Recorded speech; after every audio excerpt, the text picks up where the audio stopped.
Pessoal, boa noite, tudo bem? Conforme prometido, né? Tô gravando esse vídeo aqui para falar de mais um processo. Dessa vez, pastor Merivan, da cidade de Cometá, Pará. Esse povo do Pará é um povo corajoso, né? Um povo determinado, é um povo de palavra que não submete às arbitrariedades de um senhor que quer tomar posse da igreja a qualquer preço, custe o que custar. Pastor Merivan, ele abre um processo, mas o que ele quer, né? Qual que é o intuito?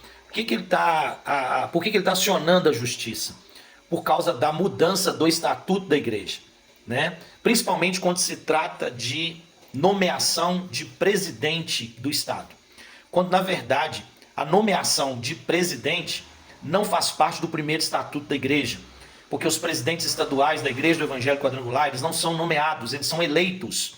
Ou seja, todos aqueles que fazem parte da convenção, todos aqueles que são credenciados, eles têm direito a voto para escolher o seu representante. Em alguns estados isso já não funciona mais, são nomeados pelo presidente nacional. E vocês sabem, né, o próximo passo, o que isso pode gerar? Pode gerar uma autodeterminação do presidente nacional, onde ele seja vitalício e não precisa mais concorrer às eleições. Ou seja, ele pode se intitular presidente da igreja eternamente.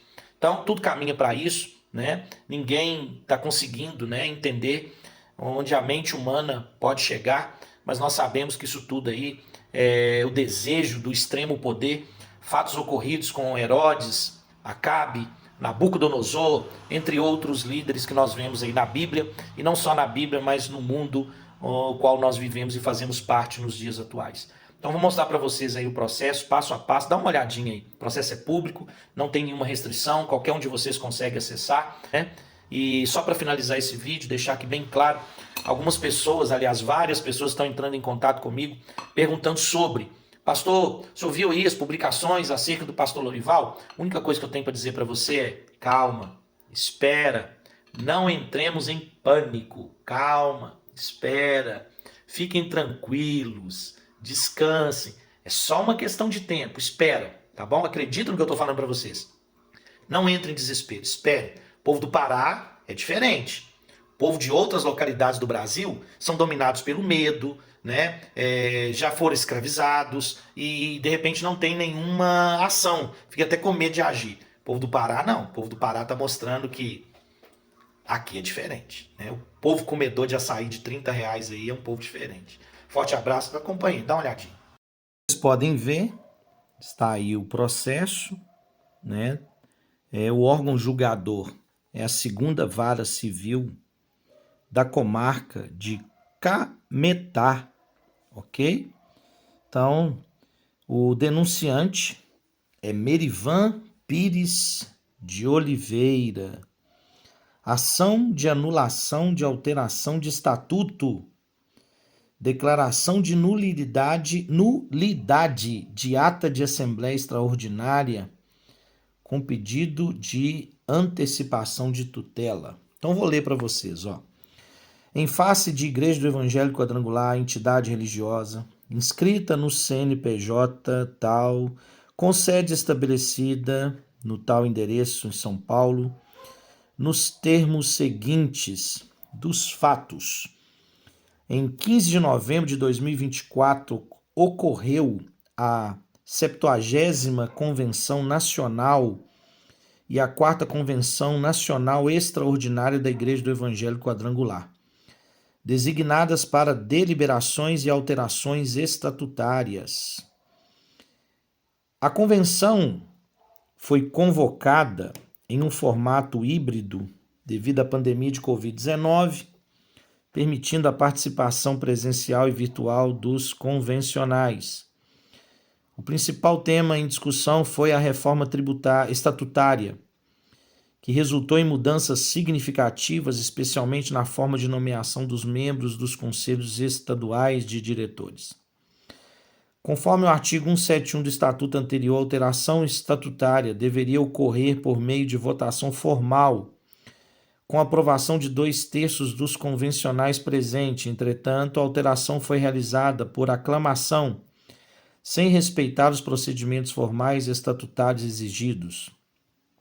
A principal modificação inclui a possibilidade de nomeação direta dos membros dos conselhos estaduais pelo Conselho Nacional, substituindo o procedimento anterior que previa a eleição por maioria absoluta dos convencionais presentes, por escrutínio secreto, para mandato de 4 anos, com direito a reeleições sucessivas. Do direito, artigo 171 do Estatuto anterior é nítido ao prever que qualquer alteração estatutária requer o voto favorável de 2/3 dos convencionais presentes, sendo tal exigência desrespeitada ao se proceder por aclamação. Esse vício formal fere a legitimidade do processo e compromete a validade da alteração. Nos termos do artigo 54 do Código Civil, o estatuto de uma associação tem a mesma importância que uma constituição interna e sua modificação exige um processo rigoroso para evitar alterações arbitrárias e garantir a segurança jurídica. Assim como a Constituição Federal só pode ser modificada por um processo legislativo que assegura ampla participação e maioria qualificada, o estatuto de uma entidade deve seguir procedimento equivalente para preservar a integridade democrática da associação. A mudança de forma de nomeação dos conselhos estaduais de diretores constitui um retrocesso e um cerceamento à democracia interna, por retirada dos convencionais o direito da escolha por meio de voto direto, transferindo essa competência ao Conselho Nacional de Diretores. Essa alteração não apenas modifica a estrutura de governança, mas afeta profundamente a representatividade e a autonomia dos membros estaduais, restringindo princípios de participação e gestão democrática. Conforme se verifica no antigo estatuto, os membros do Conselho Estadual eram eleitos através de votação democrática ocorrida em convenção estadual nos termos do revogado artigo 135, que diz: os membros do Conselho Estadual de Diretores são eleitos pela convenção estadual por maioria absoluta dos convencionais presentes, com direito a voto através de escrutínio secreto, para mandato de 4 anos, com direito à reeleição sucessiva. Porém, prevê alteração estatutária à administração estadual, no sentido de que o Conselho Estadual será nomeado a critério do Conselho Nacional e cuja nomeação se dará exclusivamente por este último. Artigo 79. A administração intermediária da corporação é exercida pelo Conselho Estadual de Diretores ou supervisão estadual a critério do Conselho Nacional de Diretores. Parágrafo 1º. Os presidentes dos conselhos estaduais de diretores e os supervisores estaduais serão nomeados pelo Conselho Nacional de Diretores. Artigo 87. Os superintendentes regionais nomeados pelo Conselho Nacional de Diretores são representados nas regiões designadas dos conselhos estaduais de diretores para assuntos da administração estadual e do Conselho Nacional de Diretores para assuntos de administração superior e geral. Do Conselho Diretor Local, artigo 90, a administração de base é exercida na igreja local através do Conselho Diretor Local, órgão deliberativo e administrativo, que tem como presidente o pastor titular da igreja nomeado pelo Conselho Nacional de Diretores. No caso, o revogado Estatuto da Igreja do Evangelho Quadrangular, estabelecido na forma expressa que em qualquer alteração estatutária seria requerido o voto favorável de 2/3 dos convencionais presentes, sendo tal requisito afrontado diante da alteração ter ocorrido via aclamação. Esse vício formal afronta a legitimidade do processo e compromete a validade da alteração, conforme dispunha o artigo 171 da revogada disposição estatutária. Este estatuto pode ser modificado ou renovado no todo ou em parte por voto de 2/3 dos convencionais presentes. A Assembleia, especialmente convocada para este fim a qualquer tempo, exceto suas doutrinas.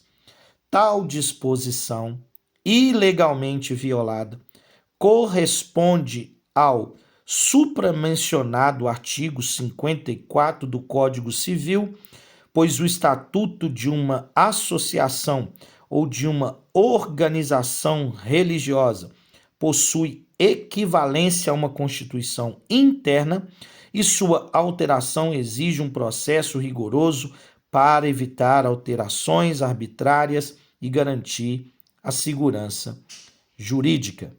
Sobre o tema, há 3 espécies de votação dispostas no regulamento interno. O artigo 230, a votação é expressão da vontade daqueles com direito de voto, ou seja, o artigo 171 do Estatuto estabelecer alteração estatutária mediante votação de 2/3 dos representantes ministros, sendo que o regimento interno previa denominação de quórum privilegiado por este tipo de escrutínio secreto, o que demonstra a nulidade da alteração estatutária. Outro sim, a jurisprudência brasileira é nítida quanto à necessidade de se respeitar os princípios democráticos em deliberações estatutárias de associações. O Tribunal de Justiça de São Paulo já decidiu que qualquer alteração estatutária que implique em retrocesso aos direitos de participação dos associados deve ser submetida a rigoroso controle de legalidade sob pena de nulidade. Segue aí cada folha desse processo, é só você dar pausa no vídeo, né, e você vai conseguir visualizar. Isso é o que está acontecendo hoje na Igreja do Evangelho Quadrangular. Parabéns ao pastor Merivan, do estado do Pará. Parabéns, homem de Deus. Tua igreja, tua cidade, teu estado, o Brasil. A paz, meus queridos. Aplausos. Assistindo a um vídeo do pastor Judá Bertelli, ele cita 2 Samuel, capítulo 15, versículo 30, quando Davi está subindo ao Monte das Oliveiras descalço, com o rosto coberto, e ele está, querido, chorando, porque seu filho Absalão está tentando tomar na marra o trono dele. Quando Davi sobe descalço, nós lembramos do episódio de Moisés diante da sarça ardente, quando Deus mandou ele tirar a sandália dos pés, porque o lugar que ele pisava era a Terra Santa. Na verdade, Davi estava dando um recado para Absalão. Você pode ficar com o trono, você pode ficar com a coroa, você pode ficar com o reino, mas o principal você não vai tirar de mim, a presença de Deus. Pessoas, queridos, quando elas estão em busca do poder, quando elas estão em busca de posição, elas passarão por cima de outras pessoas, não respeitarão a história de outras pessoas, o que já fizeram, o que já construíram. Tudo isso é irrelevante para eles. O que importa é o trono, o que importa é o título, é a posição, ou conquistar a posição ou se manter na posição. Eu queria só ressaltar que Saul, quando perdeu a presença de Deus, ele ainda continuou com o trono, ele ainda continuou com a coroa. E eu pergunto, o que é mais importante? Ter posições, ter títulos, ter status ou ter a presença de Deus? Do que adianta ser conhecido na terra e ser desconhecido no céu?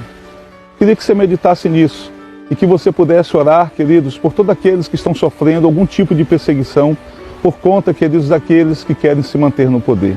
Que Deus te abençoe, que Deus te guarde, paz seja convosco.